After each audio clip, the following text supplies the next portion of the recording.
সব থেকে বেশি কম্পিটিশন যেটাই আসে সেটা হচ্ছে ল্যান্ড ভার্সেস ফ্ল্যাট। তুমি বোঝাও ল্যান্ড ভার্সেস ফ্ল্যাট কোনটা বেটার ইনভেস্টমেন্ট? এটা শুধু আমি বলবো না, আজ থেকে 100 বছর 50 বছর আগেও আমাদের দাদিরাও বলতো আমাদের যে জমি কিনলে কিন্তু কেউ ঠকে না। বাট আজকে তুমি যদি যেটা তুমি কম্পারিজন করলে ল্যান্ড ভার্সেস ফ্ল্যাটটা হচ্ছে ডেপ্রিসিয়েটিং অ্যাসেট। এটা হয়তো আমি বললে হয়তো অনেক ডেভেলপার আমাকে হয়তো মারতেও পারে, বাট এটা রিয়েল ট্রুথ। মানে আমিও অনেক ফ্ল্যাট বানিয়েছি, এখনো বানাচ্ছি।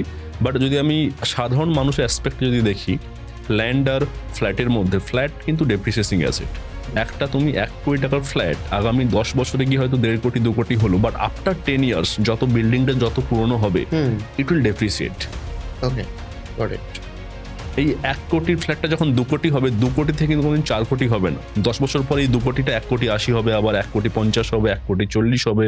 বাট ল্যান্ড যদি আজকে তুমি 1 কোটি টাকাতে কিনছো, আগামী 10 বছরে যদি 2 কোটি জায়গায় 4 কোটি হতে পারে, তার 10 বছরের পরে 4 কোটিটা 8 কোটি হবে, বিকজ ল্যান্ড ইজ লিমিটেড।